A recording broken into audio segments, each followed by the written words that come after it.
অনেক দিন আগের কথা। নদীর ধারে একটি ছোট্ট গ্রাম বসুন্দিয়া নামে পরিচিত। এই গ্রামেই বাস করত এক গরিব কৃষক, নাম তার রহিম। স্ত্রী মরিয়ম আর ছোট্ট একটা ঘর নিয়েই তাদের সংসার। দিন কাটত কষ্টে, তবু মনটা ছিল শান্তিতে ভরা। কিন্তু সেই শান্তি টিকল না বেশি দিন, কারণ 3 দিন ধরে রহিমের ফসল নষ্ট হচ্ছে। আর গ্রামের সবাই বলছে টিলার আশেপাশে কিছু অদ্ভুত ব্যাপার ঘটছে।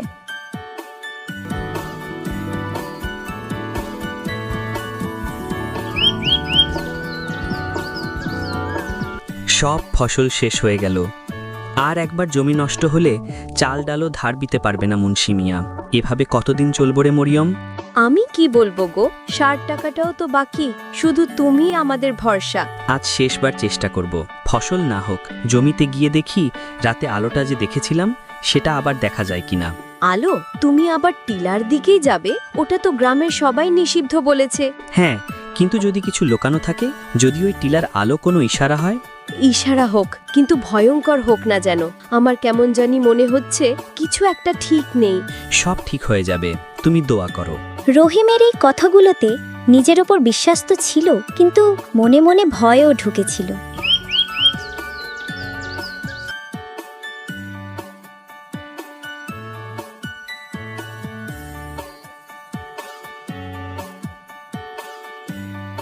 কোথায় যাস রে রহিম? ওই পথ তো টিলার দিকে।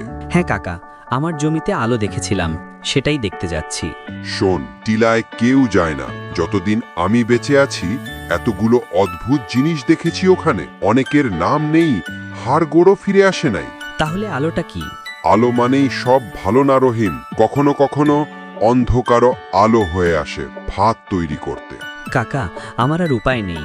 ফসল নেই, সংসার চলবে না। যদি ওই আলো সুযোগ হয়। সুযোগ আর ফাঁদের মাঝের পার্থক্য বোঝা কঠিন। তোর মন যা বলে তাই কর, কিন্তু মনে রাখিস, যদি টিলার ভেতর শব্দ শুনে ফিরে যা বলে, তখন সঙ্গে সঙ্গে ফিরে আসবি, না হলে তুইও হারিয়ে যাবি। বৃদ্ধ লোকের চোখ যেন 1000 বছরের গল্প জানে, কিন্তু রহিম তার সামনে সংসারের যন্ত্রণা এত বড় যে ভয় জিতে যেতে পারে না।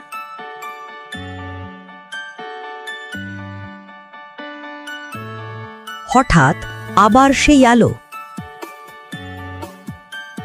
এই আলো তো সত্যি, কেউ আমাকে ধোঁকা দেয়নি।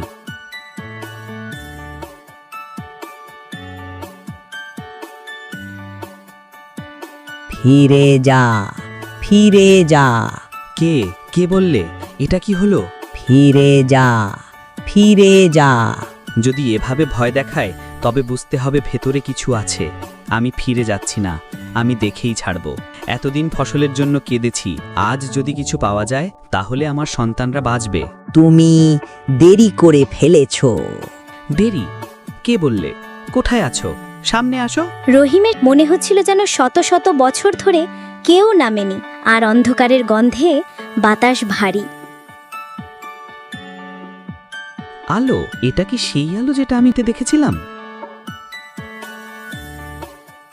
এ কেমন শহর? এটা কি সত্যি, না আমি স্বপ্ন দেখছি? কোথাও কেউ নেই। শহর এত বড়, কিন্তু মানুষ নেই।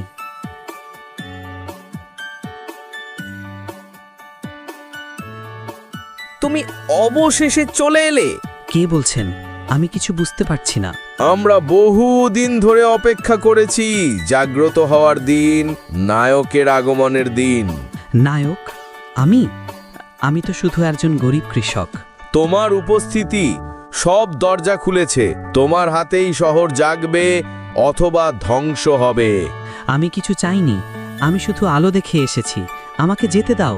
আর ঠিক তখনই সোনার প্রাসাদের উপরে আকাশ কেঁপে ওঠে। একটা অন্ধকার ছায়া শহরের উপর লম্বা হয়ে দাঁড়িয়ে যায়।